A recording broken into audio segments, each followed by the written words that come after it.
처음엔 불가능하다고 생각했습니다. 그런데 그건 한국을 몰랐을 때 이야기였습니다. K9 자주포 얼마나 대단하길래 체코 여군 4명이 싹 다 한국에 정착했을까요? 처음엔 단순한 무기 시찰이었습니다. 그런데 포탄보다 강했던 건 한국인의 말 한마디였죠. 그날 이후 그들의 인생은 완전히 바뀌었습니다. 단순한 수입 협상단이 아니라 한국에서 살아가기로 결정한 사람들이 되어버린 거죠. 대체 무슨 일이 있었던 걸까요? 체코 국방부도 예상 못한 그들의 결정. 그 중심엔 무기보다 따뜻한 사람이 있었습니다. 지금부터 체코 여군 4명의 놀라운 한국행 스토리를 함께 따라가 보시죠. 잠깐 1초면 되는 좋아요와 구독 버튼 한 번씩 눌러주세요. 영상 제작에 큰 힘이 됩니다. 저는 밀라나 흐로마도바 체코 육군 소령입니다. 포병 운용이 제 전문 분야였고 체코에서 저를 따라올 사람은 없었죠. 사람들은 저를 원칙주의자라고 해요. 맞습니다. 전쟁은 감정이 아니라 숫자와 기술로 이기는 거니까요. 그런데 오늘 상부에서 황당한 명령을 내렸어요. 한국의 K9 자주포 시찰단 실무 책임자로 저를 지명한 거예요. 아직 검증되지 않은 신흥국 기술을 뭘 믿고 평가하라는 건가요? 속으로는 이런 생각이 들었지만 명령은 명령이니까 받아들일 수밖에 없었죠. 사실 더 불편한 건 따로 있어요. 제 전 애인이 프랑스 무기회사에서 일하는데 어제 통화에서 대놓고 말하더군요. 한국 기술? 아직 유럽 수준은 못 되지. 밀라나, 너무 기대는 하지 마. 그 말이 계속 머릿속을 맴돌았어요. 솔직히 저도 서방 무기 체계만 믿어왔거든요. 독일의 PGH-2000이나 프랑스의 CAESAR 같은 검증된 기술이 최고라고 생각했죠. 전쟁은 숫자만으로 이기는 게 아닙니다. 저는 항상 이렇게 말해왔어요. 하지만 실제로는 서방 기술에 대한 강한 신념이 있었던 거죠. 한국 같은 신흥국이 어떻게 독일이나 프랑스를 따라잡을 수 있겠어요? 하지만 며칠 후 더 놀라운 소식이 왔습니다. 체코군이 단순한 시찰이 아니라 일주간의 현장 체험을 결정한 거예요. 실사격 훈련과 인간 평가까지 포함된 완전한 검증 과정이죠. 진짜 현장에서 직접 다 해보라는 건가? 저는 공문을 다시 읽어봤어요. 이건 예상보다 훨씬 본격적인 평가였어요. 엘리 슈카, 소냐, 테레자까지 함께 가는 거야? 저는 동료들 명단을 보며 중얼거렸어요. 엘리 슈카는 감수성이 풍부한 여군이고 소냐는 무뚝뚝한 정비병 출신, 테레자는 우리 부대 군의관이에요. 4명 모두 각자 전문 분야가 다르니까 객관적인 평가가 가능할 거라고 상부에서 판단한 것 같아요.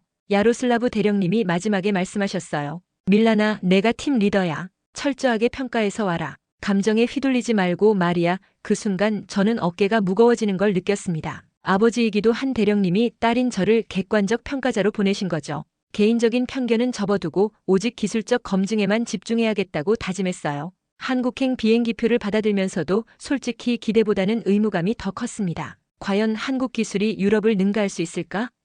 이 질문에 대한 답을 찾으러 가는 거니까요. 저는 가방에 두꺼운 기술 평가서와 체크리스트를 넣으며 생각했어요. 냉정하게 객관적으로 평가하자고요. 아직 검증되지 않은 신흥국 기술을 뭘 믿고 받아들일 수 있겠어요? 인천공항에 도착했을 때 첫 번째 놀라움이 왔어요. 저희를 마중 나온 재원 중령님의 모습 때문이었죠.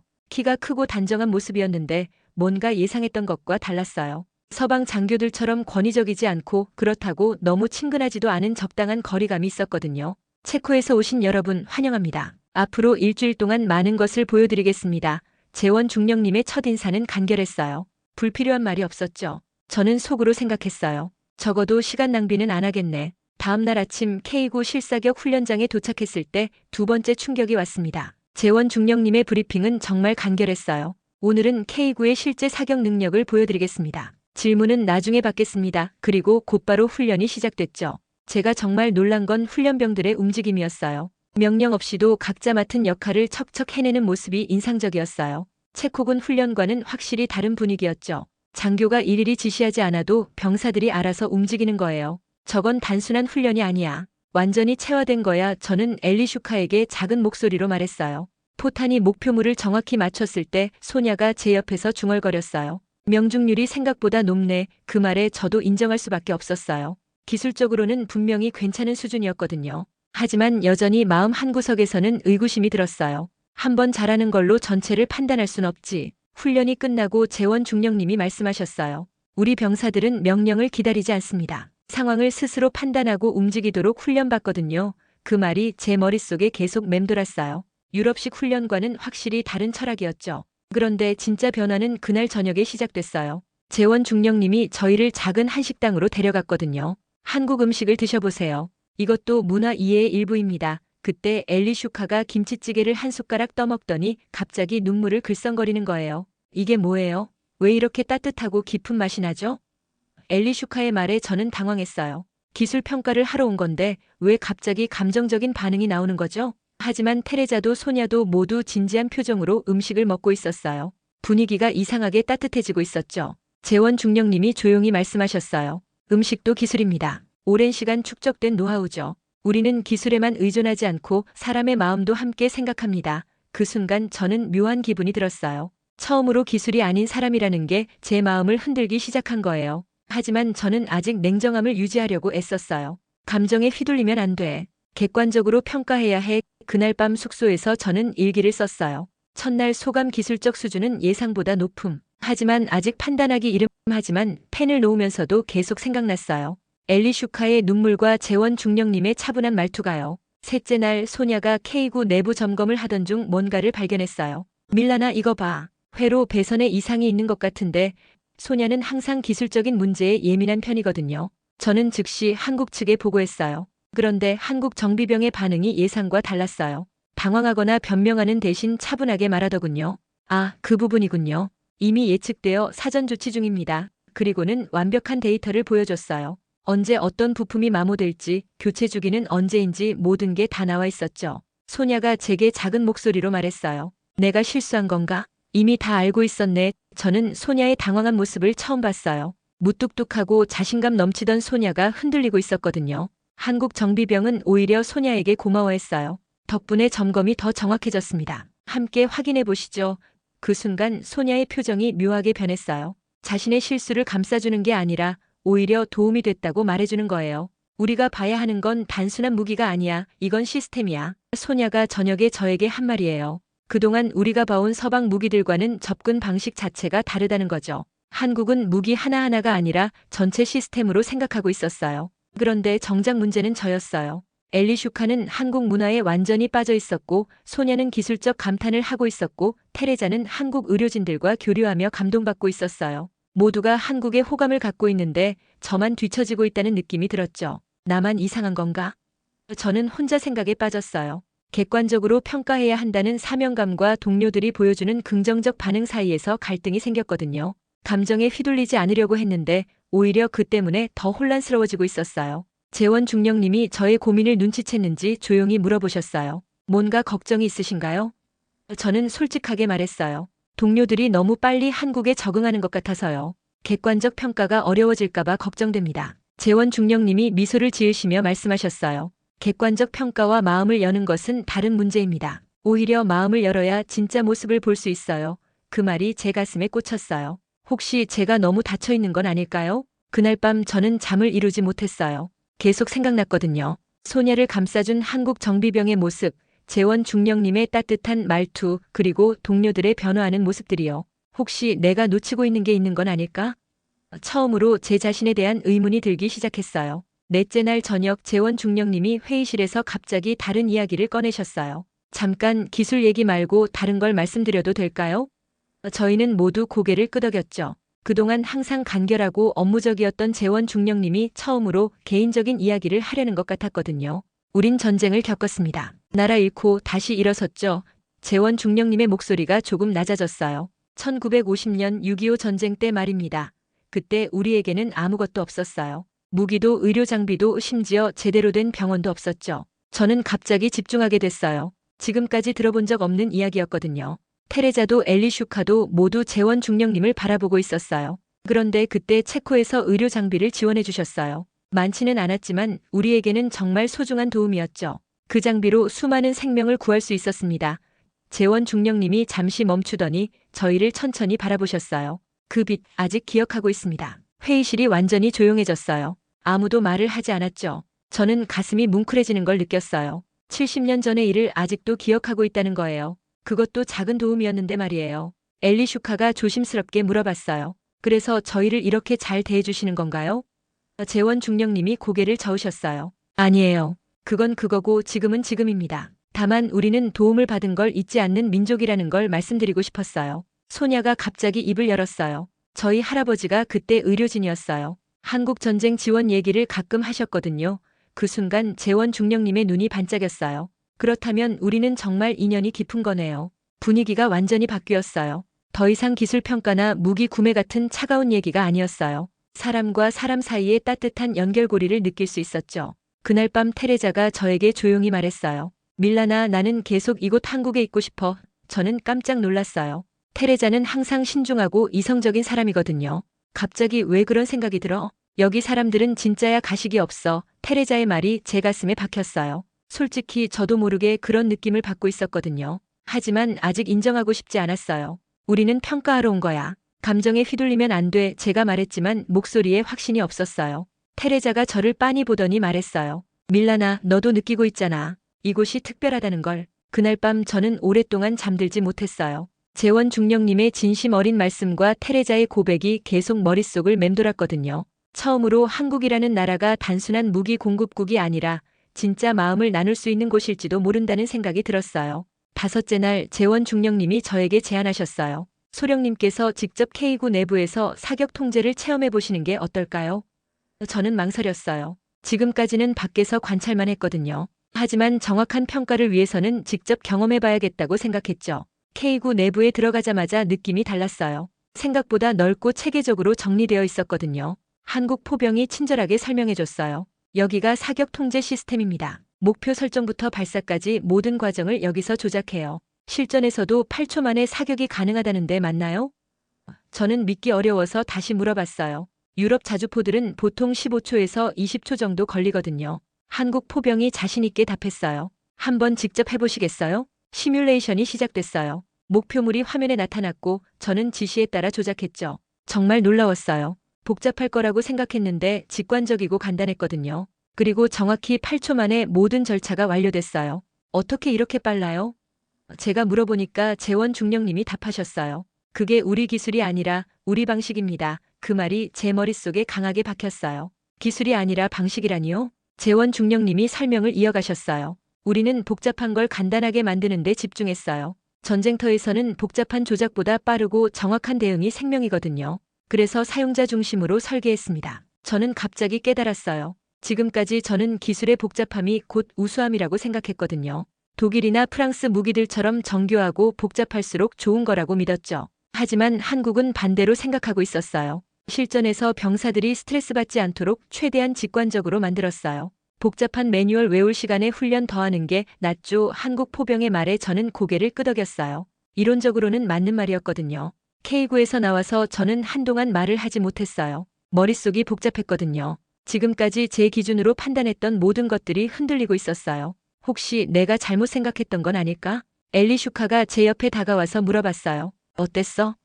저는 솔직하게 답했어요. 생각보다 훨씬 좋았어. 정말 실용적이야. 그 순간 제 입에서 나온 말에 저 자신도 놀랐어요. 언제부터 이렇게 긍정적으로 생각하게 된 거죠? 그날 저녁 저는 처음으로 확신을 갖고 보고서에 썼어요. K구의 사격 통제 시스템은 유럽 기준으로도 충분히 경쟁력 있음. 특히 실용성 면에서는 오히려 앞서는 부분이 있음. 펜을 놓으면서 저는 미소를 지었어요. 처음으로 기술력이 아닌 철학을 받아들이게 된 거예요. 한국식 접근법이 틀린 게 아니라 다른 거였고 오히려 어떤 면에서는 더 합리적일 수도 있다는 걸 깨달았죠. 제 안에서 무언가가 바뀌고 있었어요. 6째 날 저는 동료들의 변화를 똑똑히 목격했어요.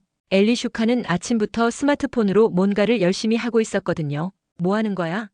물어보니까 환하게 웃으며 답했어요. 인스타그램에 한국 음식 사진 올리고 있어. 친구들이 너무 부러워해. 엘리 슈카의 휴대폰 화면을 보니까 정말 놀라웠어요.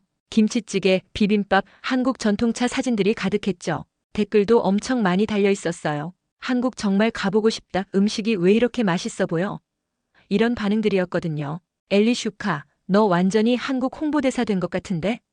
제가 농담으로 말하니까 엘리 슈카가 진지하게 답했어요. 진짜 그러고 싶어. 이런 좋은 곳을 혼자만 알고 있기가 아까워. 소냐는 더 놀라웠어요. 점심시간에 한국 정비병과 메신저로 계속 대화하고 있었거든요. 소냐는 원래 낯가림이 심한 편인데 말이에요. 소냐, 뭘 그렇게 열심히 얘기해? 물어보니까 얼굴이 살짝 빨갛게 됐어요. 기술적인 얘기하고 있어. 정비 노하우 같은 거 말이야. 소냐가 변명하듯 말했지만 화면을 슬쩍 보니까 기술 얘기만은 아닌 것 같았어요. 이모티콘도 많이 보이고 뭔가 친근한 대화를 나누고 있었거든요. 그런데 가장 충격적인 건 테레자였어요.